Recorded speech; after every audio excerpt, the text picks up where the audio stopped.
everyone, welcome to Watch It, Paint It. So today I'm going to be doing something a little bit exciting, and I'm going to be painting a model from Street Masters Rise of the Kingdom. This is a game currently on Kickstarter, and Blacklist Games were kind enough to send me some prototype models to paint for a tutorial. A word of warning, these models are currently prototypes and they're made of poly resin, so they're not the final version that will be produced. As for the game itself, I haven't played it. Looks pretty cool on the Kickstarter, but I'll leave a link in the description below and you guys go and check it out for yourselves, see what you think. Let me know what you think, and I hope you enjoy the tutorial. So for this second tutorial, I'm going to be painting Megan from the game. You can see her here in the concept art, as well as what she looks like painted from their Kickstarter. As always, I'll show you the paints that I'm going to use at the beginning. So just a few today, blue, orange and blonde. And here's what Megan looks like when she comes out of the box, but this is obviously the poly resin version as opposed to the plastic version that you'd get once the game's funded. As you can see, she's a pretty cool looking character. So I'm going to start by base coating her skin, as this is the hardest part to get the brush into. If I did this afterwards, I think I'd catch all of her top and trousers. So I start with the base coat on the skin. I'm using the detail brush here. Make sure I get her feet as well. I'll be showing you one coat in the tutorial, but this actually took 3 coats, I'd say. The paint's fairly watered down. I want to apply thin layers and build up the colour. And there you can see her finished after the 3 coats. And next I'm going to move on to her top, which is in a blue. This is Vallejo's Magic Blue that I'm specifically using here. This paint's going on a lot darker, so I did this in 1 to 2 coats. I'm also getting her belt, as you can see there. That's also blue in the artwork. And her gloves. It's quite nice to be painting these models, as so far they're only a handful of colours, 3 on this one, the skin, the blue and the orange for the trousers. So I'm going to show you the base coating of the trousers here, and I'm using the pale orange, which is Vallejo's Dwarf skin. I'm showing you this, but I'm going to be changing it shortly after. I thought this looked like the right orange to do, but once I finished the model, I decided it's too light, and that's actually going to be the highlight colour that I highlight the trousers up to. So you'll see that shortly. And for the blonde hair, I'm doing a dark yellow, the desert yellow by Vallejo. That's the base coat. So yeah, as I mentioned, I'm going back to the trousers here and darkening the orange down to a Parasite brown here. I'm applying it quite thinly, so it's mixing quite well with the orange that I did previously under it.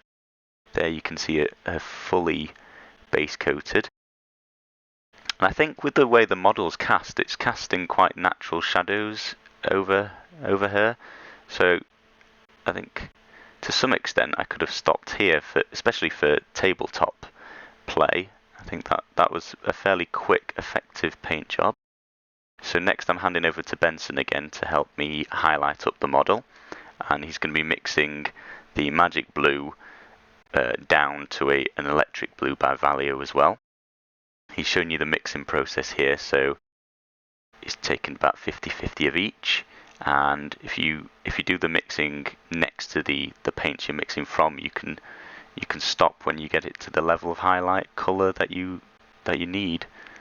So he's applying this with the Insane Detail brush here, and he's building up the top, getting strokes along all the ridges of her clothing, and you can see already it's starting to highlight up where the light would naturally be falling on it. Again, going on to the next highlight level, and he's mixing the colours even lighter, and he's mixing it next to where he previously mixed before, so he can see and you can all see the colour difference in the highlighting steps. So hopefully you could see that. And again with the Insane Detail brush, but applying a much thinner line to all the raised areas where he highlighted previously on the top, the belt and the gloves. You can see that's already looking very 3D very realistic. One comment Benson did make while helping me paint these models is the quality of the models. He's been thoroughly impressed with these. He primarily paints Games Workshop, which are quite renowned for having high quality models, and to hear him say different companies' models have impressed him. It's quite a statement. But I've noticed that too, that the way the details are sort of pronounced, it just makes they sort of paint themselves as you run the brush along them. The paint falls in the highlighted areas and can't get to the shadowed areas. So just a little side note for you.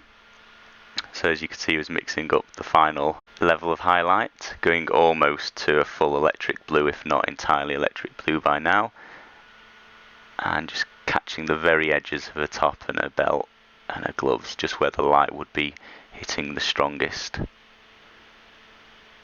Hopefully you can see that, and that's looking very, very good so far. So next it's on to the trousers, and we're going to be mixing in the Parasite brown up to the Dwarf skin, which was the colour I first painted it in, which as you can see is a much more realistic orange.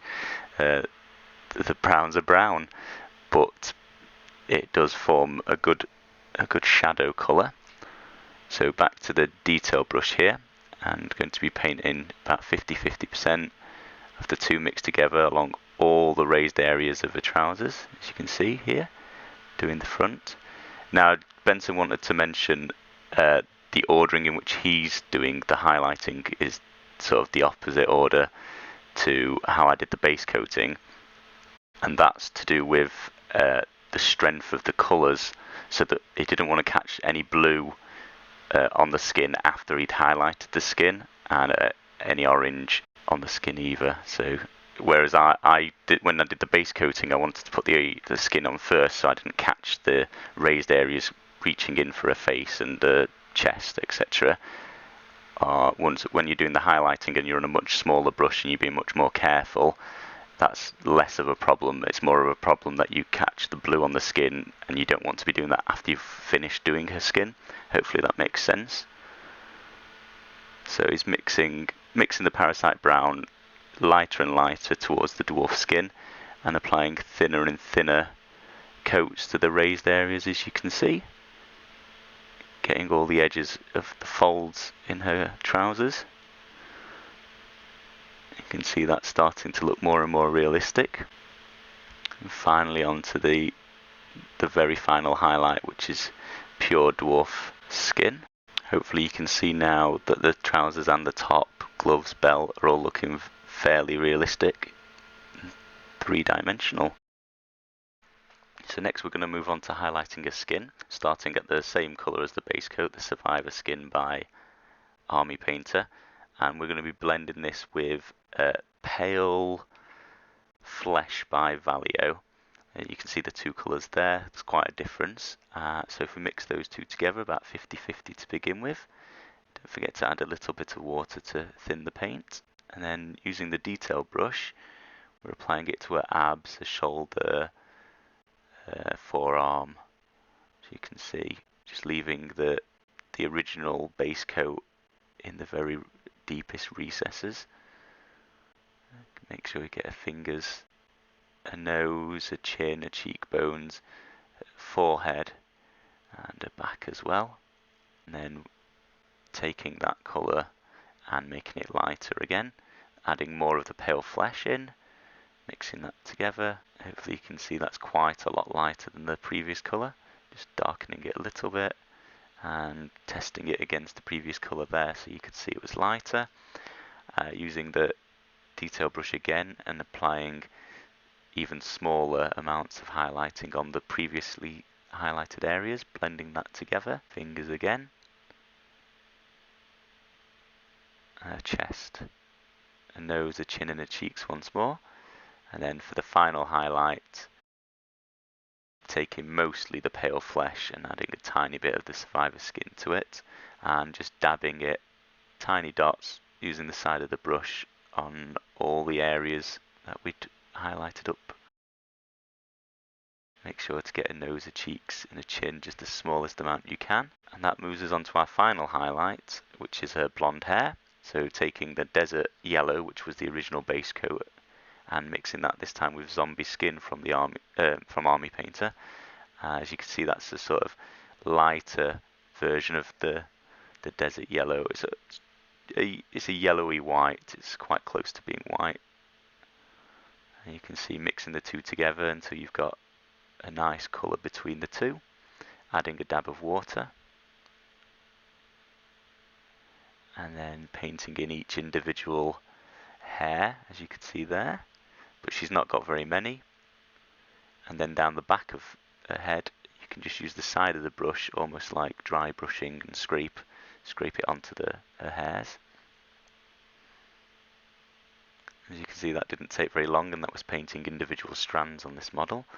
Mixing in more of the zombie skin to make it a lighter highlight, and applying a slightly thinner layer to each strand of hair.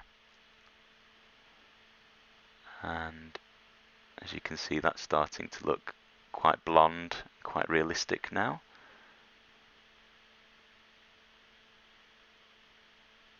And finally, we're going to use the Brainmatter Beige, which is just the Army Painter's white, and we're going to be dabbing a tiny bit on her eyes to give her some eyeballs, but unfortunately we're not going to attempt to give her any pupils. This model is very, very small, and her hair is in the way of getting to her eyes.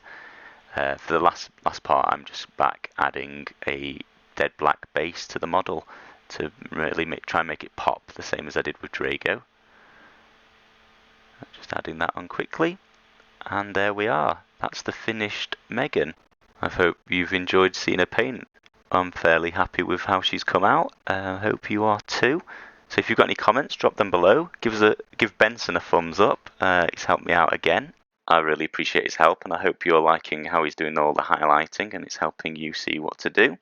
If you've not checked out Street Masters, the link is in the description below, and go and have a look at that game. And if anybody wants to see another Street Masters miniature painted, let us know.